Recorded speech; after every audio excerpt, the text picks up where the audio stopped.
fears over the new craze of acid house parties, which are attracting thousands of young people in the northwest. Acid house parties, police and politicians say they want them banned in the interests of public safety. So in 1992, you have the Castle Morton Common Festival, where 20 to 40,000 sort of dancers, ravers take control of an area of the southern English countryside for a week.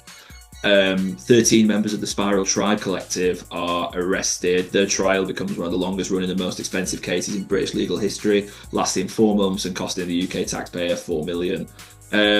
So that takes you up to about 1994. The main thing that really ends all of this is the 1994 Criminal Justice and Public Order Act, devised by Home Secretary Michael Howard. Everyone really remembers the sort of mockable reference in it to an omission of a succession of repetitive beats. But that tends to be, if you want, that legislation is still on the books, and if you want to look at reasons why dance music had to go on a very separate journey, that is the single biggest place to look.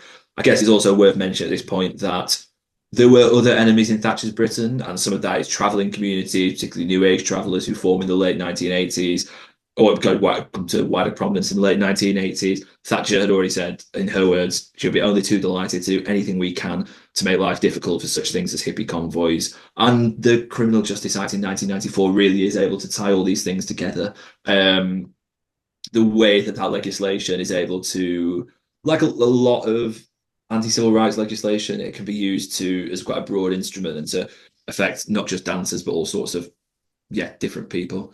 So that means, that anyone attending or preparing for a rave would be able to see the full force of the law against them. That takes you up to the mid-1990s. There's a really good book called Party Lines by Ed Gillett, which talks about what happens after that, which kind of summarises dance music going on a more professional journey as part of the creative industries, and the new Labour government to some extent liking that, viewing it as a sort of means to economic growth.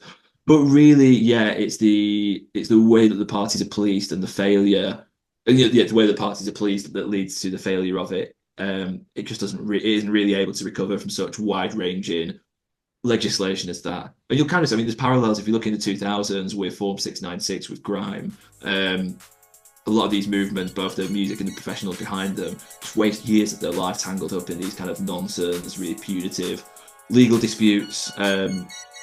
So if you're asking the question of why couldn't this stuff happen again, grime is also just a really interesting place to look for when people try, it's a completely different musical form, but a different context, new Labour government, and still same suppressive police methods are used to keep that, keep grime down.